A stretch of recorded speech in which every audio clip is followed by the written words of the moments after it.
हमारे पूर्व जन्मों का कोई पाप ऐसा है जो आया है, हमें कष्ट दे रहा है। अब हम नाम जप करें और ब्रह्मचर्य से रहें। अगर आप ब्रह्मचर्य से रहोगे ना और नाम जप करोगे, कोई नशा नहीं करोगे, गंदे दृश्य नहीं देखोगे, गंदे बच्चों का संग नहीं करोगे, तो बिना दवा के ठीक हो सकते हो आप। हमारी बात मानोगे? हाँ बच्चा, और पहली बात तो आपका जो इस समय मानसिक स्तर है वो बिगड़ा हुआ है, इसको सुधारना होगा। थोड़ी हमारी प्रार्थना मान लो, राधा राधा नाम जप करो, कोई गंदा भोजन मत करो, कोई गंदे बच्चों से मत मिलो, और ये सोचना बंद करो कि आप डिप्रेशन में हो। अगर ये सोचना बंद करोगे तो आप ठीक हो जाओगे। हमारी बात मान लो।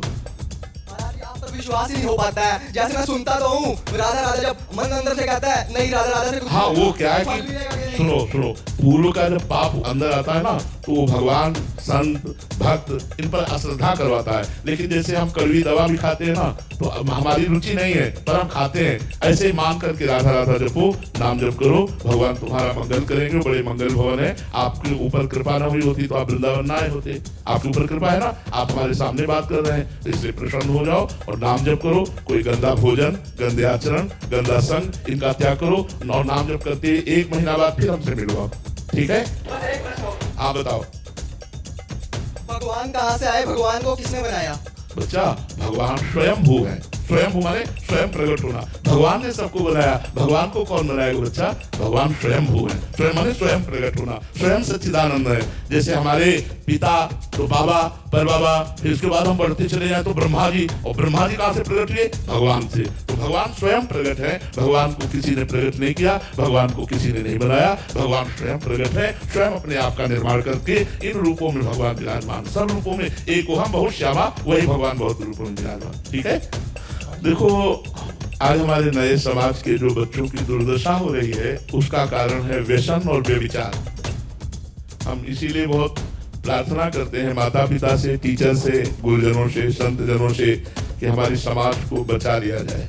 लाखों बच्चे ऐसे जो है उनको ड्रग्स चाहिए, उनको नशा चाहिए, नहीं मिलता अपनी माँ को मार रहे हैं, अपने पिता को मार रहे हैं, वो भगवान को गालियां दे रहे हैं, किसी से कोई श्रद्धान, क्योंकि नए बच्चे हैं। अब ब्रह्मचर्य खो दिया तो अध्यात्म शक्ति रही नहीं, अब विवेक रहा नहीं तो डिप्रेशन में तो पहुंच जाएंगे। व्यभिचार और व्यसन ये समाज के वो कीड़े हैं जो समाज को नष्ट कर देते हैं। ये मनुष्य जीवन नष्ट करने के लिए मिला है, आनंद के लिए मिला है। अगर हम धर्म से चलें, ब्रह्मचर्य से रहें और भगवान नाम जप करें, दूसरों का उपकार करें, माता पिता के चरण छुएं, माता पिता की आज्ञा में रहें, अभी उत्तम जीवन हो जाए। अभी मनमानी आचरण करने वाले बच्चे, नशाखोर और व्यभिचार करने वाले बच्चे, ये अंत में उनकी ऐसी दशा, ये पहला बच्चा नहीं है, पर भगवान सबकी रक्षा करें, भगवान सबका मंगल करें। हम यही माता पिता और टीचर जो स्कूल में पढ़ाते हैं और संत महापुरुषों से जो समाज में जाकर उपदेश करते हैं, प्रार्थना करते हैं कि हमारी भारत की नई पीढ़ी को बचा लो, जो व्यभिचार और व्यसन में प्रवृत्त होकर पूरे धर्म की धज्जियां उड़ा रहे हैं, इन बच्चों को बचा लो। ये जवान बच्चे हमारे समाज के काम आ जाएंगे। अगर इनकी बुद्धि शुद्ध हो जाएगी तो अपने परिवार को, अपने समाज को ये सुख देने वाले बन जाएंगे, नहीं अपने आप को मिटा देंगे। आज हर नया बच्चा नशा करने पर उतारू है, हर नया बच्चा गंदे आचरण पर उतारू है। मोबाइल, नाना प्रकार के दृश्य देख करके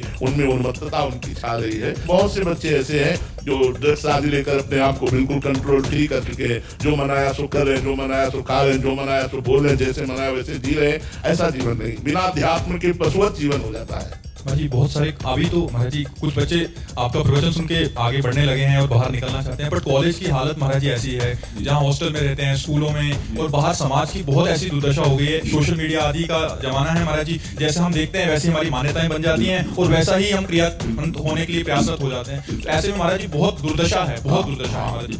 मतलब बाहर निकलना अति असंभव सा लगता है कि कैसे नहीं निकल सकता है यदि निकलना चाहे तो। अगर ये हमारी बात मान ले तो 1 महीने में ठीक, क्योंकि पाप नष्ट होंगे नाम जप करने से, और संयम से रहे, पवित्र भोजन, अभी शांति प्राप्त हो जाएगी।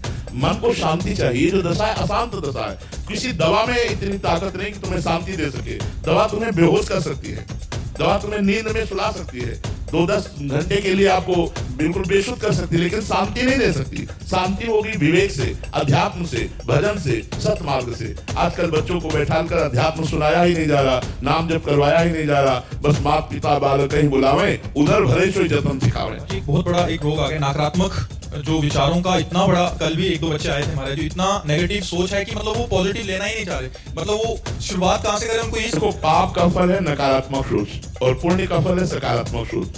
सकारात्मक सोच इतनी बढ़ जाती है भजन करने से कि देखो किडनी फेल है, रोज डायलिसिस हो रहा है, कष्ट हो रहा है, लेकिन उसकी कोई परवाह नहीं है। नकारात्मक सोच इतनी बुरी होती है कि वो स्वस्थ है, सब अंग उसके पुष्ट है, लेकिन बेकार जीवन है। पाप और पुण्य ये दो कर्म हैं। अब पुण्य कर्म करना नहीं चाहता, पाप कर्मों में रत है, तो निगेटिव सोच तो बढ़ेगी ही बढ़ेगी। फिर परिणाम में नकारात्मक सोच में न भगवान को मानेगा, न संत को मानेगा, न शास्त्र को मानेगा, दुर्गति को प्राप्त होता चला जाएगा। ये तो भगवान की बड़ी कृपा है कि आज हमारे भारत की समाज संतवाणी सुन रही है, सत्संग सुन रही है, सुधरना चाहती है। और नए बच्चे अधिकतर तो हम बड़ी भगवान की कृपा मान रहे हैं कि भगवान की कृपा से आज हमारी वाणी को नौजवान लोग सुनते हैं, सुनकर सुधरना चाहते हैं। पर यदि वो सुधरना ना चाहे तो हमारी ताकत नहीं कि हम सुधार सके। संख्य लोग आते हैं जो ऐसी ही परेशानियों से युक्त थे, नाम और अच्छे आचरण और अच्छा जीवन व्यतीत करने जैसे गुरुजनों के वचनों के अनुसार उनका जीवन महाराज जी एकदम बदल गया। पूरा परिवार ही मतलब परिवर्तित हो गया उनके स्वभाव के कारण। बिल्कुल बदल जाएगा, बिल्कुल बदल जाएगा। इसमें शांति नहीं है, भोगों में, रुपया में, पद में, प्रतिष्ठा में, नशा में, इसमें शांति नहीं। शांति है धर्म से चलो, माता पिता की आराधना करो, जो बुजुर्ग जन है, गुरुजन है, उनकी सेवा करो, नाम जप करो, पढ़ लिख कर अच्छे अधिकारी बनो, समाज की सेवा करो। अब ये सब शिक्षाएं कहाँ मिल रही हैं? स्कूलों में, हॉस्टलों में स्वतंत्र रूप से बच्चे मनमानी आचरण कर रहे हैं, जिन आचरणों का परिणाम ये सामने आ रहा है कि वो सभा को विचलित करना चाहते हैं। निगेटिव भावों की इतना जोरदार है कि उनको कुछ चमत्कार दिखाओ तब उनके सब। और सबसे बड़ा चमत्कार है बुद्धि का शांत हो जाना, बुद्धि का पॉजिटिव हो जाना, बुद्धि का भगवान में लग जाना। यही सर्वोपरि चमत्कार है और कोई चमत्कार नहीं। मन बुद्धि को शांति मिल गई, सबसे बड़ी बात है। एक गरीब आदमी लेकिन संतोष करता है, वो शांत है, वो धर्म से चल रहा है, बड़ा सुखी है। और एक करोड़पति अरबपति वो परेशान है, निगेटिव विचार, भय, चिंता, शोक, बेविचार। तो अध्यात्म के बिना ये जगत अशांत रहेगा। अध्यात्म ही परम शांति प्रदान करेगा। अब अध्यात्म में चलना थोड़ा कठिन है, अध्यात्म में चलना कठिन है। यदि चल दिए और स्वाद मिल गया तो परम आनंद को प्राप्त हो जाएंगे, परम शांत हो जाएंगे।